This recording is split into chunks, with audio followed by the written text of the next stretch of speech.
My name is Caroline Mercer, and the red folder arrived on the same morning my mother brought a newborn to my front porch. The folder came first, pushed halfway through my mail slot with the corner bent, and 3 words stamped across the front. Additional review required. I was still standing in the hallway with that folder open when the doorbell rang. My mother stood outside with my sister's baby in a car seat, a diaper bag over one shoulder, and no shame on her face. She did not ask how my adoption process was going. She did not ask why my hands were shaking. She said, "This is family, Caroline, you already have the nursery." What she did not know was that the folder in my hand contained her own words. 3 pages of concern statements, phone notes, and a signed family reference that told my adoption agency I was too rigid, too lonely, and emotionally unfit to parent. My mother had helped pause the adoption I had spent almost 2 years preparing for. Then she brought my sister's baby to the house and asked me to raise him while my sister got herself together. She had tried to close one door and call the empty room a blessing. I was 36 years old then, a pediatric occupational therapist in Raleigh, North Carolina. I worked with children who had trouble holding crayons, buttoning coats, tolerating loud rooms, trusting their own bodies. I had a voice for frightened toddlers and tired parents. I knew how to sit on the floor and make progress look like play. People told me all the time that I was patient. They usually meant it as a compliment. In my family, patience was a job title. My mother, Linda Harper, believed every family had roles assigned by God and kept by women. My sister Lacey was the tender one. That was the word Mom used when Lacey missed rent, quit another job, or cried until someone paid a bill for her. Tender. I was the capable one. Capable meant I could work a full day, bring groceries to Mom, fix Lacey's car insurance, and still be told I was cold for noticing the pattern. Our father died when I was in college, and after that my mother became the weather system we all lived under. She did not scream often. She did not have to. She used soft sentences with hard centers. I thought you would understand. I raised you better than that. Family does not keep score. Those phrases did more work than yelling ever could. They made refusal feel like cruelty. Lacey was 8 years younger than me and beautiful in the way people forgive before she apologizes. She had wide brown eyes, a laugh that could fill a grocery aisle, and a history of walking away from consequences 5 minutes before they arrived. I loved her. I want that understood. Loving someone and letting them use you are not the same thing, but it took me most of my adult life to learn the difference. When I was 29, I had emergency surgery that ended the chance of carrying a child. I am not going to soften that sentence. There are moments that split life into before and after, and that was mine. My mother cried in the hospital room, but not in the way I needed. She cried like something had been taken from her. She kept saying, "No grandchildren from my oldest," as if I had misplaced a family heirloom. For a while, I tried to make peace with a future I had not chosen. I worked. I went to therapy. I bought too many plants and kept most of them alive. I dated a kind man named Eric for almost a year, but when he said adoption sounded like a long road for someone else's kid, I knew he was not coming with me. I let him go. I was sad, but I was not confused. The idea of adoption did not arrive all at once. It built slowly, through the children I worked with, through friends who fostered, through a little boy in my clinic who once asked if grown-ups could choose kids the way kids choose stickers. I laughed when he said it, then cried in my car after work. By the next spring, I was reading agency websites at midnight. By summer, I had chosen a licensed agency with a quiet office above a dentist on Hillsborough Street. The agency was called Bright Path Families. My assigned social worker was Janice Park, a calm woman with silver hair cut just below her chin and a way of asking questions that made silence feel safe. She explained the process in ordinary language: background checks, medical forms, financial records, training classes, home visits. References.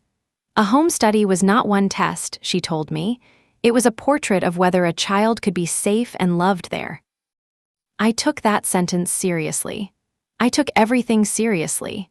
I installed cabinet locks before anyone asked. I replaced the loose rail on the back steps. I wrote emergency contact lists in neat black ink and taped one inside the pantry door. I took a weekend class on trauma-informed parenting and highlighted half the workbook. When Janice came for the first home visit, she smiled at the fire extinguisher tag and said, "You are very prepared." I said, "I have been preparing longer than you know."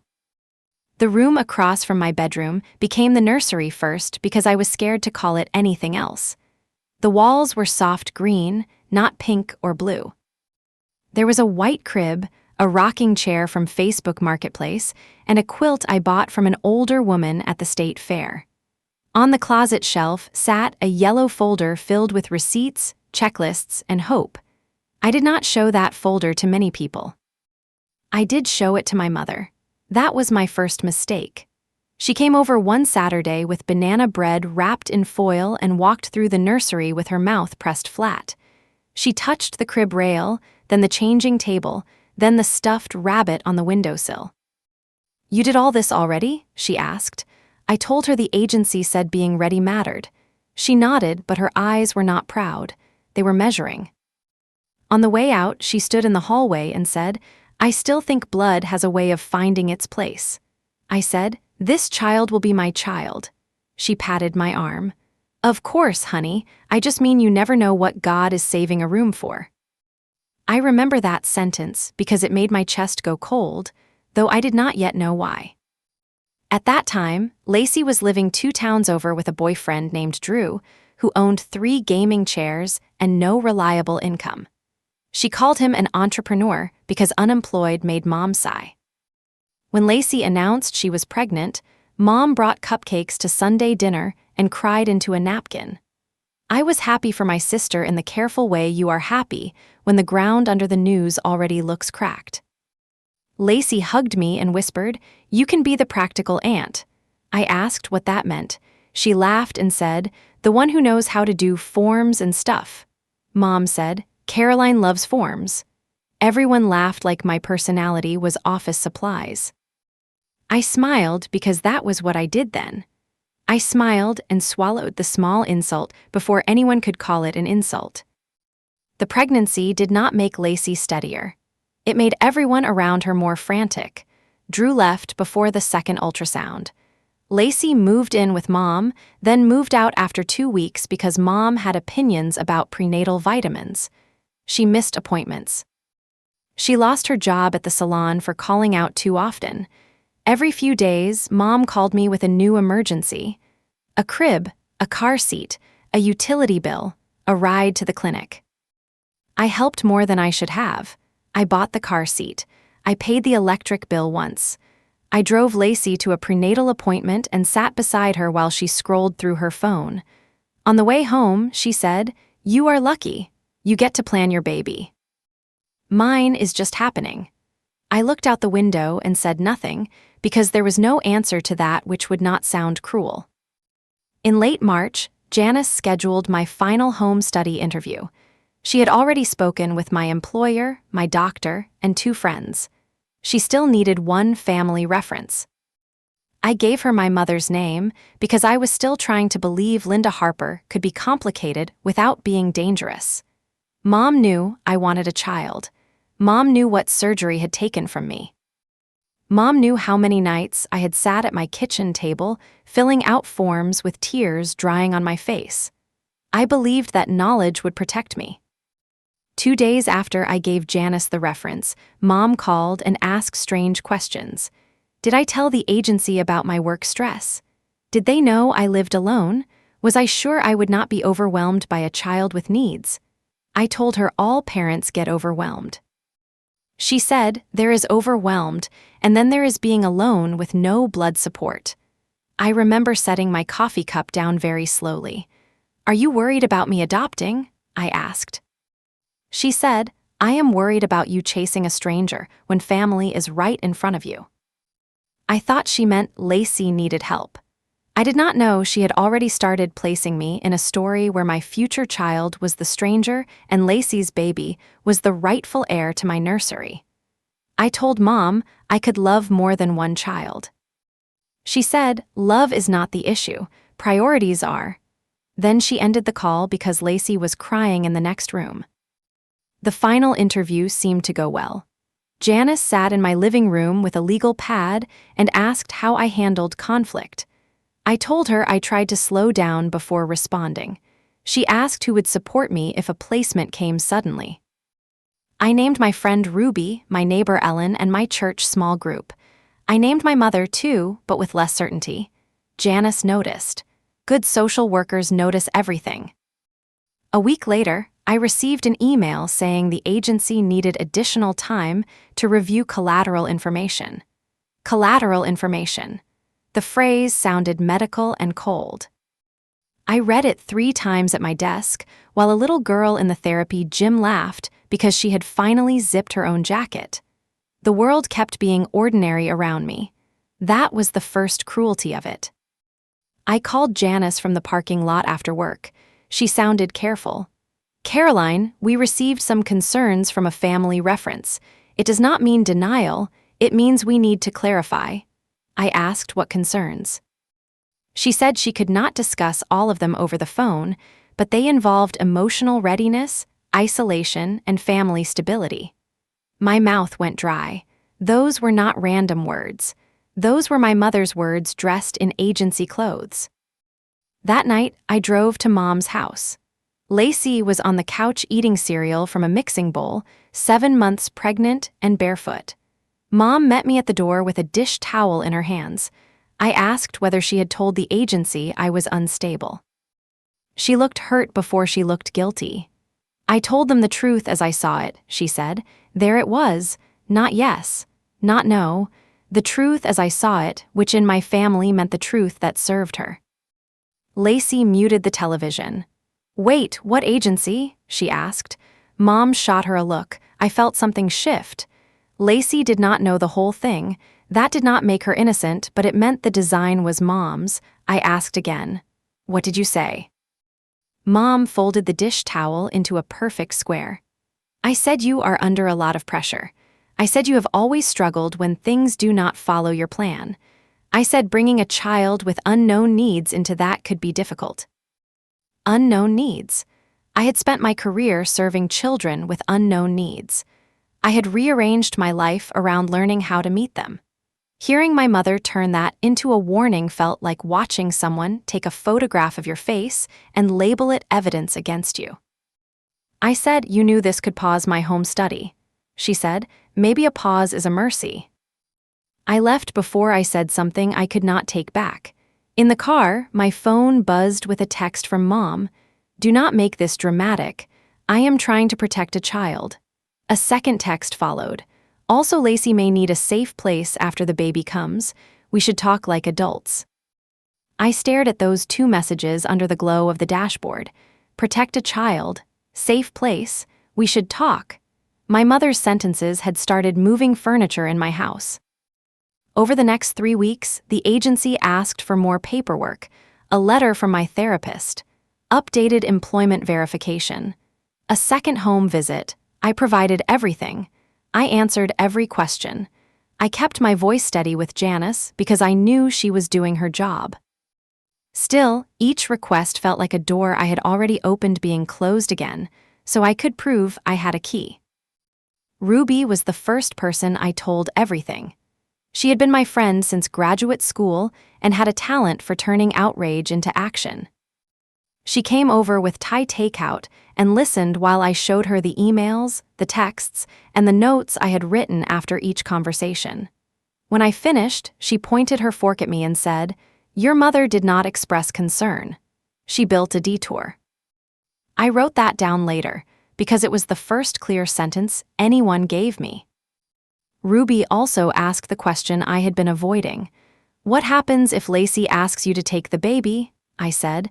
"Then we talk about formal guardianship, support, and what is actually best for the baby." Ruby shook her head. "That is the therapist answer." What is the Caroline answer? I looked toward the green nursery and felt shame rise before logic could stop it. I do not want my child erased to make room for my sister's crisis. Ruby reached across the table and covered my hand. Then do not let them call that selfish. Lacey delivered early on a rainy Monday in May. Mom sent a group text at dawn. Baby boy is here. His name is Theo. 6 pounds of blessing. There was a photo attached of a wrinkled little face under a striped hospital blanket. He was beautiful. That mattered. None of what happened later made Theo less beautiful. None of my anger belonged to him. I went to the hospital that afternoon with a blue knit hat and a pack of diapers. Lacey looked pale and frightened in the bed. Mom was already holding Theo like she had been waiting for a camera. She placed him in my arms and watched my face too closely. Theo yawned, tiny and perfect, and my heart did what hearts do around babies. It opened before asking permission. Mom saw it, I know she did. Her shoulders loosened. Lacey smiled weakly and said, "He likes you." I said, "He is 3 hours old, he likes warmth." Mom answered, "Some bonds are just natural." I looked at her, but she was looking at the baby. That was the moment I understood she was not only hoping I would help. She was counting on my tenderness to trap me. 2 days after the birth, Lacey called crying because she could not sleep. I drove to Mom's house and stayed for 4 hours. I washed bottles.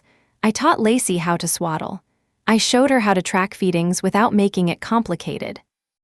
Mom hovered in the doorway and said, "See, this comes so easy to you." I said, "Teaching comes easy. Parenting is still work." She smiled like I had missed her point. By the end of that week, the requests had multiplied. Could I come by after work? Could I take the late evening shift? Could I watch Theo while Lacey showered, then while Lacey napped, then while Lacey went to one appointment, then while she went to another appointment that turned out to be lunch with a friend? Every time I hesitated, Mom said, "You are the one with training." Training had become another word for obligation. My home study remained paused. Janice said the agency committee would meet in June. She was kind, but kind did not make the calendar move faster. The nursery door stayed open, and every time I passed it, I saw both possible futures. In one, a child placed with me through bright path slept under the green walls I had painted. In the other, my family used that same room as a landing pad for every crisis they refused to manage honestly. The first hard proof came from Lacey by accident. She called one evening while I was folding laundry and asked what size sheets fit my crib.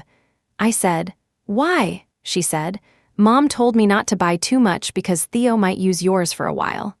My hand stopped moving. "For a while where?" Lacey went quiet. Then she said we would talk after your adoption thing calmed down. Adoption thing? I closed my eyes. "Lacey, what do you think is happening?" She started crying, which was often the end of truth in our family. I did not comfort her right away. That was new. I let the silence sit until she filled it.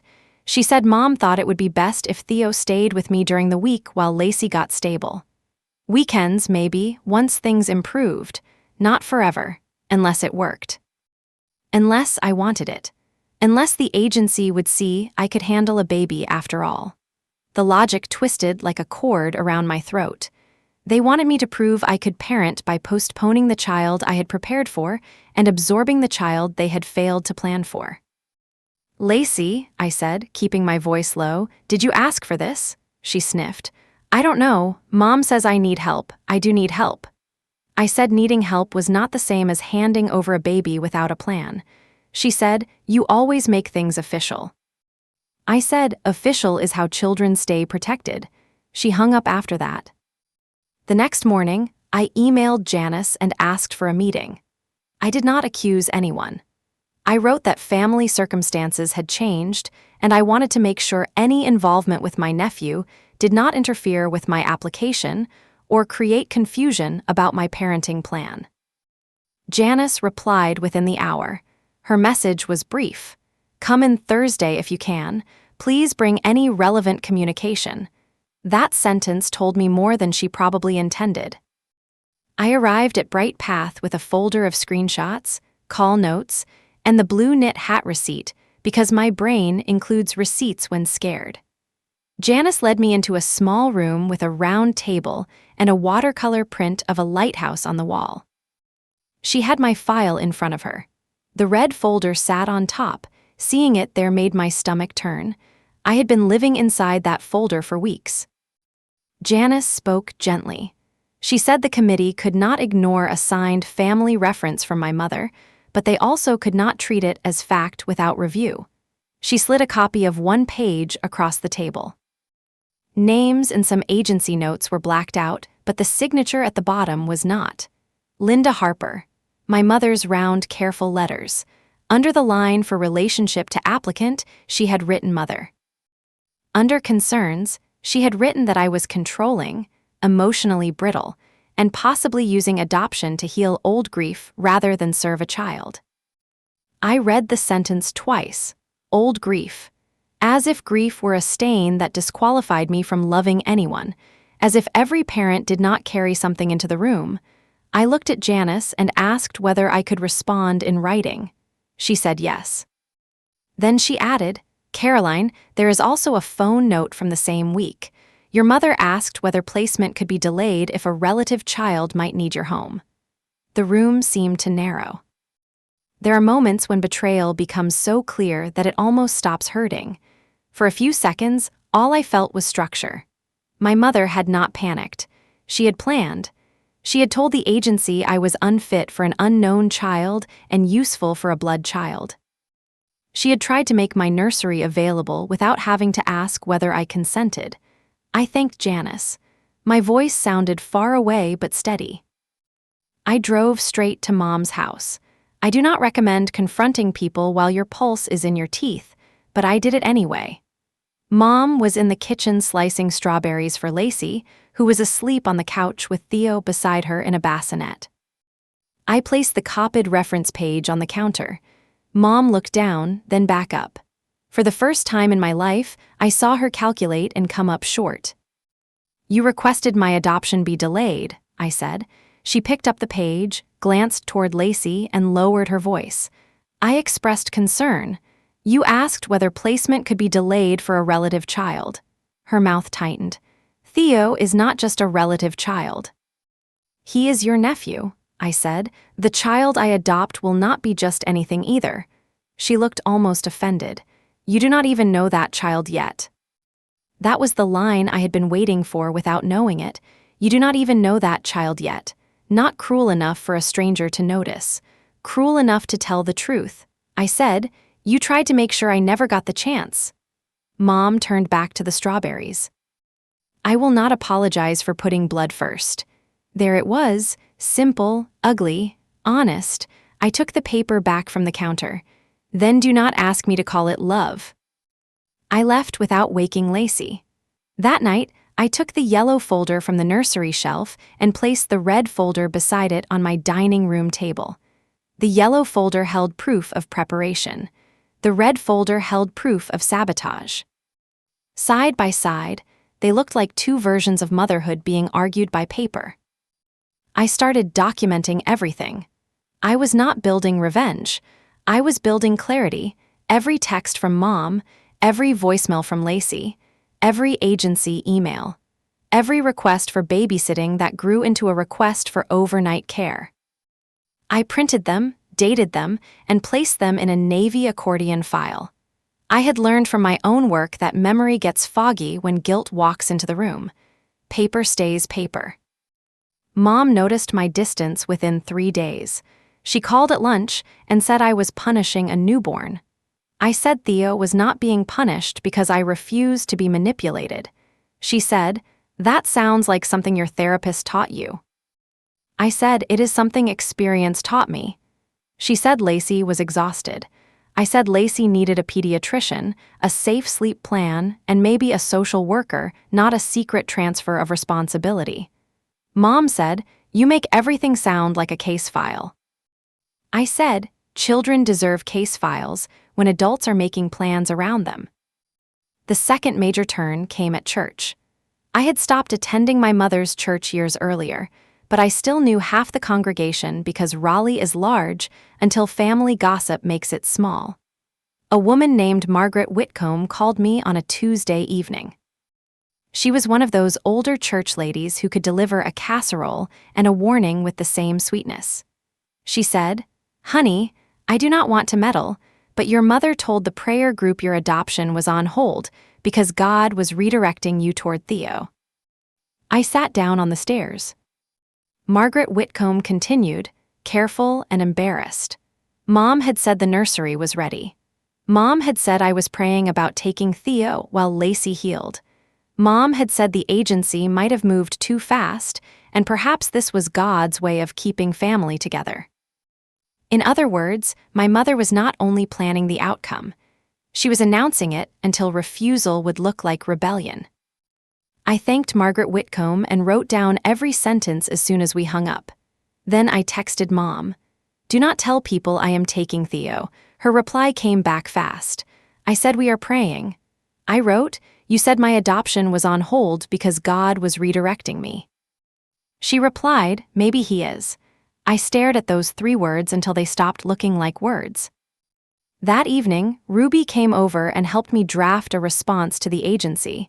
We kept it factual. I acknowledged my mother's statement. I explained the conflict of interest. I attached her texts about Lacey needing a safe place, Lacey's call summary, and the church report as evidence that Mom's concern was connected to her desire to use my home for Theo. I did not call Mom cruel. I did not call Lacey irresponsible. I let the documents describe what adjectives would have only weakened. Writing that letter was harder than I expected, not because the facts were unclear, but because every paragraph felt like disobeying the family commandment. Do not expose us. Handle it inside. Protect the image. But the image had become a weapon. My mother had used my silence to sound reasonable in rooms where I was not present. I decided she no longer got unchallenged rooms. The committee meeting was set for the last Friday in June. Jana said I did not need to attend, but my written response would be reviewed. That gave Mom time to push harder. She started showing up at my house without calling. Once she came with Theo and a grocery bag full of formula, then acted surprised when I did not invite her in. Another time, she left a folded baby swing on my porch with a note, just in case. I carried it back to her car and left it in the passenger seat. Lacey's situation got worse in ordinary ways. She was tired, scared, and unprepared. She forgot a pediatric appointment. She fought with Drew in the parking lot of a dollar store. She called me at midnight because Theo would not stop crying. I talked her through checking his diaper, feeding, burping, temperature, and breathing. He settled while I was still on the phone. Lacey whispered, "You are better at this than me." My heart cracked a little. I said, "No, I am calmer because I am not the one recovering from birth. You need support, not replacement." She cried then, real crying, not performance. She admitted Mom had been saying I would probably take Theo for a few months, maybe longer. She admitted she had let herself imagine sleeping, working, becoming fun again, visiting on weekends like an aunt. She said, "That sounds terrible when I say it out loud." I said, "It sounds like someone drowning and grabbing the nearest person." She asked whether I hated her. I said no, I hated the plan. For one brief week, I thought Lacey might step out of it. She agreed to meet with a county family support counselor. She asked me to send her a list of questions for the pediatrician. She even told Mom she did not want Theo passed around like a problem. Mom responded by calling me and saying I had poisoned my sister with bureaucratic thinking. "A mother knows when her daughter needs rescue," she said. I said, "Then rescue her. Do not recruit me under false pretenses." The phrase false pretenses made her angry. Her voice sharpened. "You act like I committed a crime." I said, "You lied to my adoption agency." She said, "I told the truth. You are rigid. You are isolated. You are trying to replace what you cannot have." I stood in my kitchen with the phone against my ear and felt every word land exactly where she aimed it. Then, For the first time, the words did not enter me. They hit the boundary and fell. I said, "My grief is not an opening for your plan." She laughed once, small and bitter. "Listen to yourself, that is not how mothers talk." I looked toward the green nursery. "Maybe I am learning before the child gets here." She hung up. The committee reinstated my home study in July with conditions that felt both fair and humiliating. I needed one additional interview. I needed to update my support plan without using my mother as a contact. I needed to explain in writing whether I was seeking any guardianship of Theo.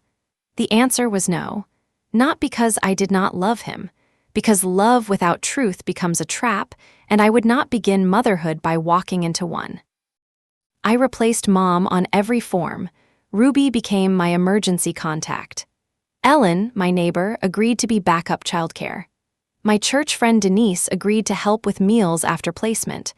When I sent Janice the new support plan, I cried afterward, not from sadness exactly.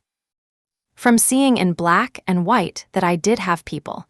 They just were not the people who had trained me to believe family meant no choice. Mom found out she had been removed when Janice called to verify the updated contacts. She showed up that evening. I saw her through the front window before she rang. She had dressed for authority in her church blouse and pearl earrings. Lacey was with her, holding Theo. He was asleep against her shoulder, one fist tucked under his chin. Seeing the three of them on my porch made my ribs ache. I opened the door but kept the storm door locked. Mom looked at the latch, then at me. "Really?" she said. I said, "What do you need?" Lacey shifted Theo and would not meet my eyes. Mom held up a manila envelope. "We need to discuss temporary guardianship." There it was, not hidden in spiritual language anymore. Temporary guardianship. A legal phrase in her mouth, finally.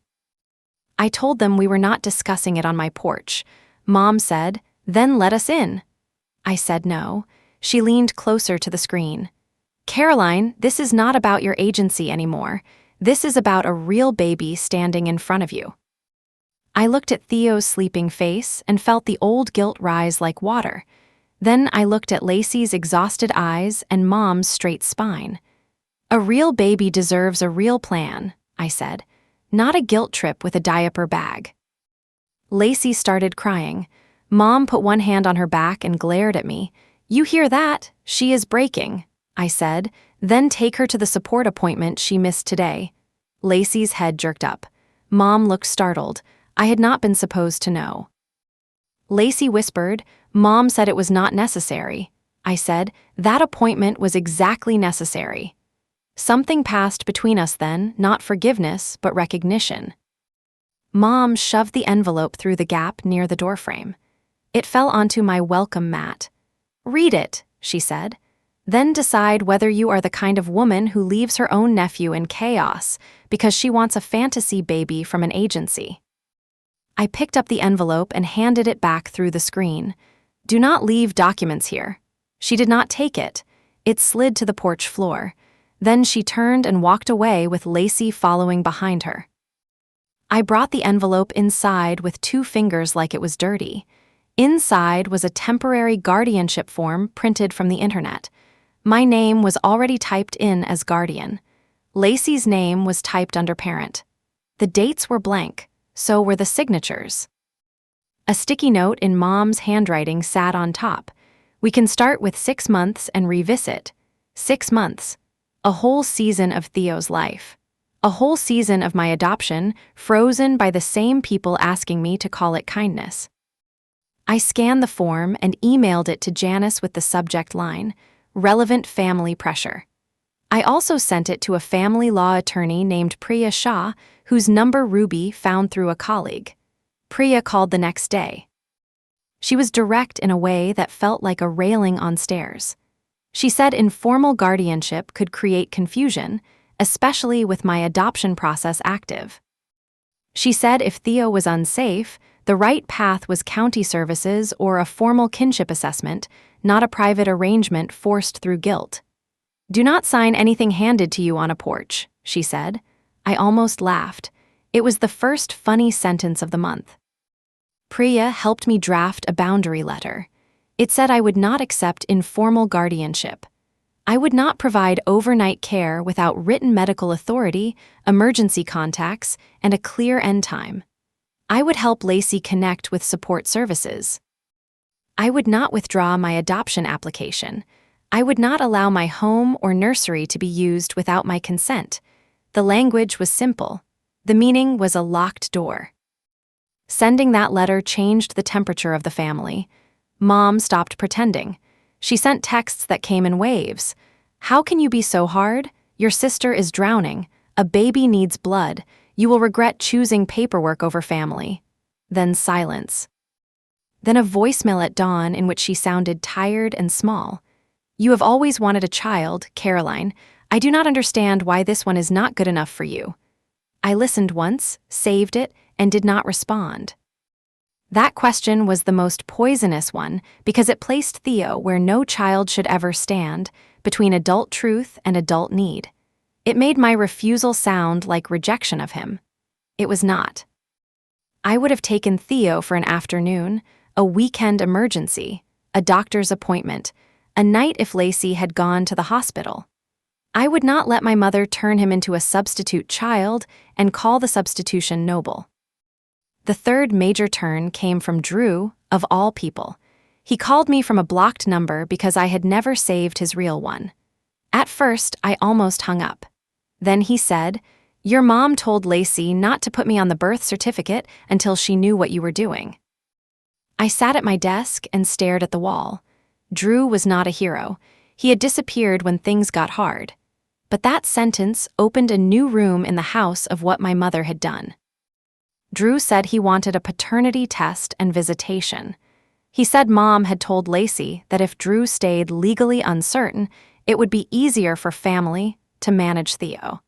Family meant Mom first and me second if I obeyed.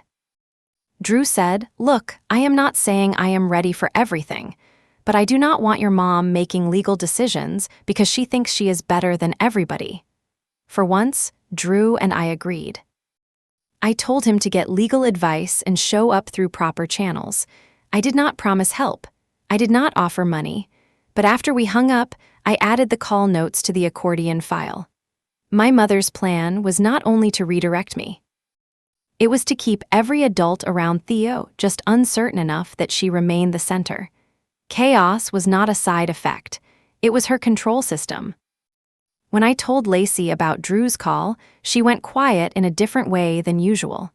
Not helpless quiet. Thinking quiet, she admitted Mom had discouraged the birth certificate conversation. She admitted Mom said courts would complicate things and Caroline could make it simple. I asked Lacey what she wanted. She said, "I want someone to tell me the truth without making me feel stupid." I said, "Then here is the truth. If you want to parent Theo, you need support that does not depend on me surrendering my life. If you do not want to parent Theo, he deserves a legal plan that is honest." Lacey cried, but she stayed on the phone. That mattered. She agreed to call the county support worker again. She agreed to ask about postpartum counseling. She agreed to talk to a lawyer about Drew. I did not celebrate. I had learned that one honest conversation is not recovery, but it was the first time she had moved toward adulthood instead of toward my spare room. Mom sensed the shift and escalated. She invited me to a family meeting at her house on a Saturday afternoon. She said Lacey would be there and we would all discuss what love requires. I said I would come if the meeting stayed focused on facts and no one brought documents for me to sign. Mom agreed too quickly. That meant she was lying. I arrived with the red folder, the yellow folder, and the navy accordion file in a canvas tote. Ruby offered to come with me, but I said no. This was one of those doors I had to open myself. Mom's house smelled like lemon cleaner and coffee, the smell of every serious conversation of my childhood. Lacey sat at the table with Theo in a bouncy seat beside her. Mom sat at the head, of course. A manila envelope lay beside her coffee cup. I did not sit until I moved the envelope away from the center of the table. Mom watched the gesture like it offended her. "We are here because a baby needs stability," she began. I said, "Then we should start with what Lacey wants and what services she has." Mom's jaw tightened. "We are not here for social worker language," Lacey whispered. "I did call the counselor." Mom turned to her. "After Caroline scared you." I placed the red folder on the table. "No, after she heard facts." Mom looked at the folder. "What is that?" "The review file from my agency." Lacey's eyes moved to Mom.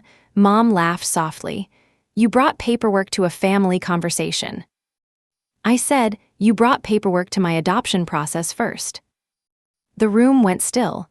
Theo kicked in the bouncy seat, plastic animals rattling above him. Mom's face changed by a fraction. "Not enough for a stranger, enough for me." She said. I gave an honest reference. I opened the folder and read the line where she described me as emotionally brittle. Lacey flinched. Mom said, "That was taken out of context." I read the line where she said I was using adoption to heal old grief. Mom said, "Any mother would worry."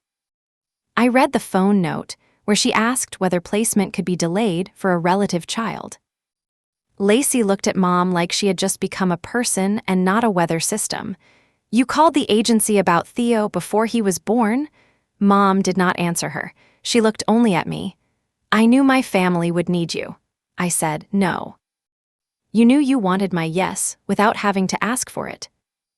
Mom leaned forward. "This is not about you."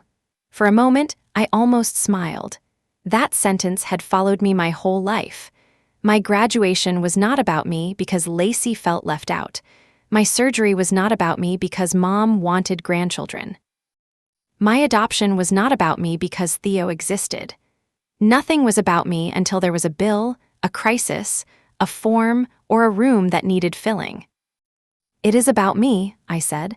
"It is about Lacey. It is about Theo. It is about the child I am trying to adopt. You do not get to erase one child by pointing at another." Mom's cheeks flushed. "Do not compare a stranger to your nephew." There it was again, the word stranger, sharpened this time. Lacey looked down at Theo. I looked at Mom and felt the final piece of my old obedience give way. I opened the yellow folder then. Receipts for the crib, training certificates, my support plan, the letter from my therapist, photos of the nursery before anyone had tried to rename it. "This is not a fantasy," I said. "This is work. This is preparation. This is a child whose name I may not know yet, but whose safety already matters to me." Mom scoffed. "Paperwork is not motherhood." "No," I said, "but honesty is." My voice did not rise. That made her angrier. She grabbed the manila envelope and pulled out the guardianship form. "Fine, then be honest. Will you help your sister or not?" She slapped the form onto the table. My name was still typed in as guardian. Lacey stared at it. "Mom," she said, "I told you I wasn't sure." Mom said, "You are exhausted. You do not know what you are sure of." That was when the whole room saw it, including Lacey. Mom was not asking what a baby needed. She was assigning roles, Lacey as helpless, me as capable, Theo as leverage, my future child as disposable, herself as the only person allowed to call it love. I pushed the form back across the table. "I will not sign this." Mom's voice dropped. "Then you are choosing an imaginary child over your own blood." Lacey inhaled sharply. Theo startled and began to cry. I stood, not because I wanted drama, but because sitting had started to feel like consent. "This is the last time I will say it," I told her. "The child I adopt is not imaginary. Theo is not a bargaining chip. Lacey is not a burden to dump on me, and I am not the family's spare room." Mom stood too. "After everything I did for you," she said, her hands shook. "I raised you. I sat beside your hospital bed. I prayed when you could not have children. And this is what you give me." I looked at the red folder, then at the green walls of memory inside my own house miles away. "You prayed for me," I said, "then used my grief as evidence against me." The sentence landed hard. Lacey started crying. Mom whispered, "How dare you?" I said, "How dare you hand my pain to strangers so you could make room for your plan?" Mom reached for the guardianship form again. "A baby is already here, Caroline. Why chase a stranger?" There it was, the sentence she had been circling for months. Simple enough for anyone to understand. Cruel enough to end something. I picked up the form, folded it once, and placed it back in front of her. "You did not protect a child," I said. "You tried to empty my nursery for someone else's emergency." Then I took a pen from my purse and wrote across the blank signature line in large letters, "I do not consent, no numbers, no flourish." Just 4 words that changed the room. Mom stared at the page like I had broken a law. Lacey lifted Theo from the bouncy seat and held him against her chest. He cried into her shoulder while she rocked without being told. I gathered my folders and turned to my sister. "I will drive you to the counselor on Monday if you still want to go. I will help you make calls. I will not become Theo's secret plan." Lacey nodded through tears. That nod was small, but it belonged to her. Mom said, "If you walk out now, do not come back when that agency breaks your heart." I paused at the doorway. For years, that kind of sentence would have hooked me, a threat dressed as prophecy. This time, I only felt tired. I said, "If my heart breaks, it will not be because I protected it from you." Then I left. The consequence was not immediate fireworks. Real life rarely gives you a choir at the door. Mom sent a long message that night accusing me of abandoning the family. I did not answer. She called twice the next morning. I let voicemail take it. At noon, Lacey texted me one sentence. "Can you still send the counselor's address?" I cried when I saw it. Then I sent the address. On Monday, I drove Lacey and Theo to the county office. We did not talk much in the car. She held the diaper bag on her lap and looked younger than 28. Inside, a family support worker helped her apply for childcare assistance, postpartum counseling, and a home visiting nurse. None of it fixed everything. It did something better. It put help where it belonged, around the parent and child, not on top of the nearest responsible woman. Drew filed for paternity that month. He also started showing up for supervised visits. He was awkward with Theo, but he came. Lacey hated him some days and needed him others. That was not my drama to direct. My role became what it should have been from the beginning.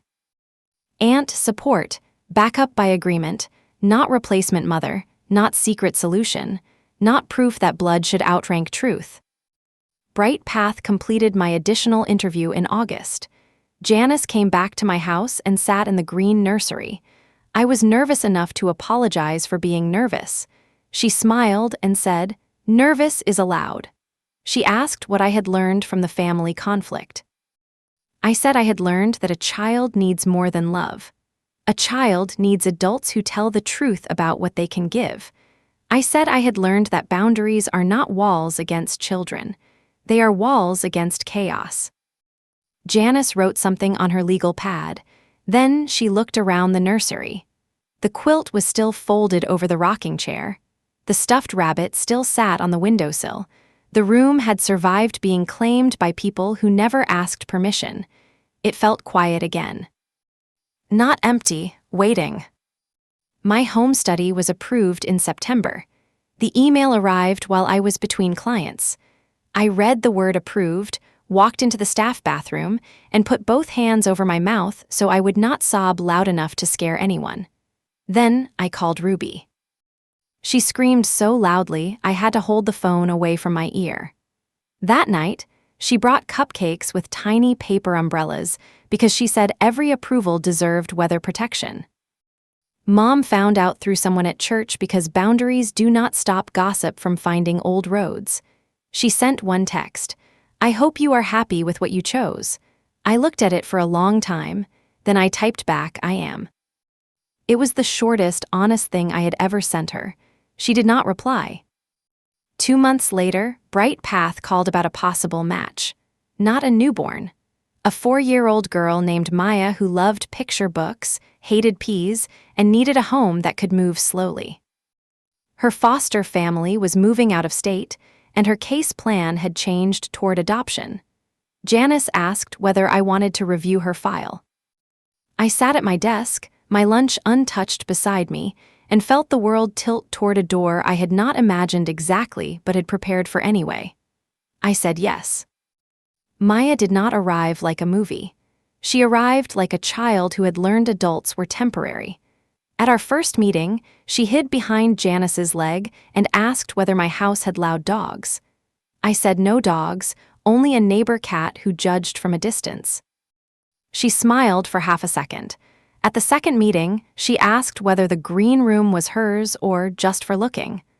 I said, "It can be yours if you want it, and we can change anything that does not feel like you." She touched the quilt and said she liked green. The transition took time. Weekend visits, then longer visits, then a first overnight during a thunderstorm that had both of us awake at midnight eating toast at the kitchen island. Maya asked if I would send her back if she had a bad dream. I said, no.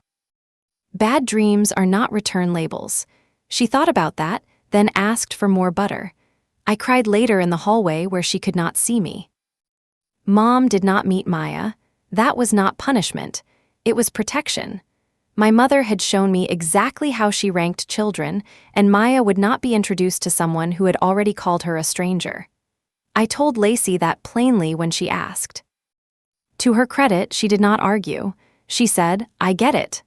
Then she sent a picture of Theo covered in sweet potato and added, "He looks like a tiny criminal." I laughed. It felt like a bridge built from a safer side. Lacey got better in uneven steps.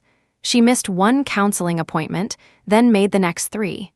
Drew became legally established as Theo's father and started paying support. Mom complained that the court had made everything cold. Lacey told me later, cold is sometimes better than confused. I wrote that down too. She had earned that sentence. The adoption finalization happened on a clear morning in April. Maya wore a yellow dress with white sneakers and held Ruby's hand in the courthouse hallway. I wore a navy dress because I had no idea what mothers wear to become mothers in front of a judge. Janice came. Ellen came. Denise came with tissues. The judge asked Maya if she understood what was happening. Maya said, "Caroline is my forever grown-up." The judge smiled and said that was a very good definition. When the decree was signed, I expected a thunderclap inside me. Instead, I felt a quiet click, like a door shutting against bad weather. Maya climbed into my lap even though she was getting too big for it and whispered, "Can we get pancakes now?" So that was what we did. We ate pancakes with too much syrup, and Ruby took a picture of us in the booth. Maya had syrup on her chin. I looked exhausted and happier than I knew a face could hold. 3 days after finalization, a card arrived from Mom. No return address, but I knew the handwriting. Inside was a plain note. "I hope you know what you are doing." No congratulations, no apology, no name for Maya. I took the note to the dining room, opened the navy accordion file, and almost placed it inside.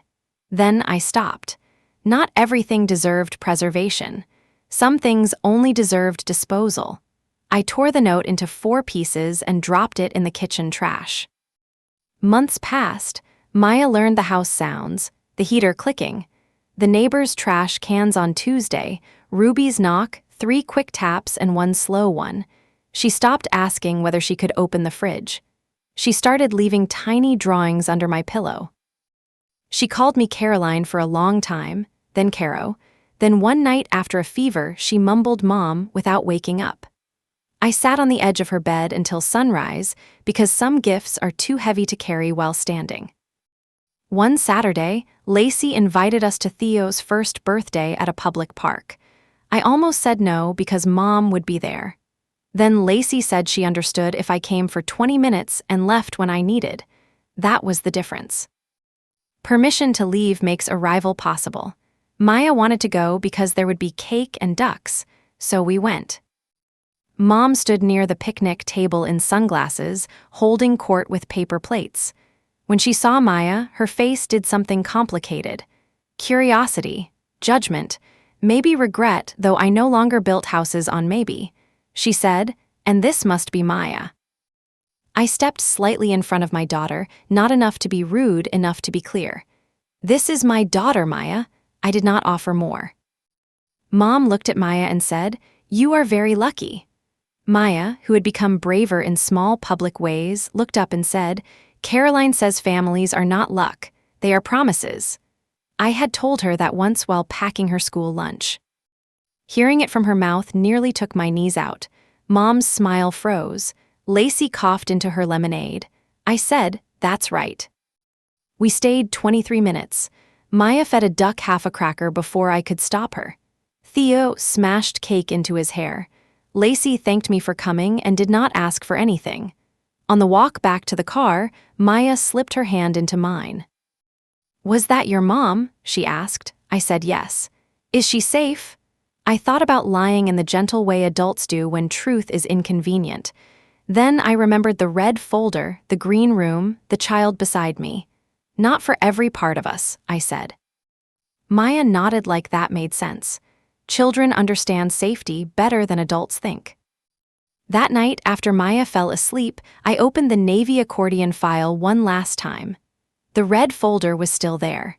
Linda Harper's signature, the phone note, the guardianship form with my words across the signature line, "I do not consent." For a while, I thought those papers were evidence of what my mother did to me. They were. But they were also evidence of what I finally did for myself and for the child who was coming before I knew her name. I did not throw the file away. Maya may ask one day why she does not spend holidays at her grandmother's house. Theo may ask one day why I was careful around the adults who called themselves helpers. I will not hand children gossip. I will hand them truth in age-appropriate pieces. The truth is simple enough. Some people want family to mean access. I needed it to mean safety. My mother still tells people I chose adoption over blood. She is wrong. I chose honest love over assigned guilt. I chose my daughter before she had my last name. I chose my nephew by refusing to let him become a tool. I chose my sister by pointing her toward help instead of letting her disappear into my life. And finally, after years of being the capable one, I chose myself without apologizing for surviving. The nursery is not a nursery anymore. Maya asked for bookshelves, glow stars, and curtains with clouds on them. The crib is gone. The rocking chair stayed. Sometimes she curls there with a picture book while I fold laundry on the rug, and the green walls hold a life my mother could not imagine because she could not control it. There is no red folder on the shelf now. There is a library card, a half-finished puzzle, and a stuffed rabbit with one ear bent sideways. When I think back to the morning my mother came with Theo's car seat and that diaper bag, I do not only remember the betrayal. I remember the door. The storm door was between us later, locked and thin and strong enough. For years, I thought boundaries had to be dramatic to count. They do not. Sometimes a boundary is a latch. Sometimes it is an email. Sometimes it is 4 words written across a blank signature line. I do not consent. Those words did not make me cruel. They made me honest. They did not take love away from a baby. They took control away from adults who had confused my love with permission. My mother wanted my nursery because it was ready. She forgot that I was ready too, not ready to be used, ready to be a mother, ready to tell the truth, ready to open my door only when opening it would keep a child safe.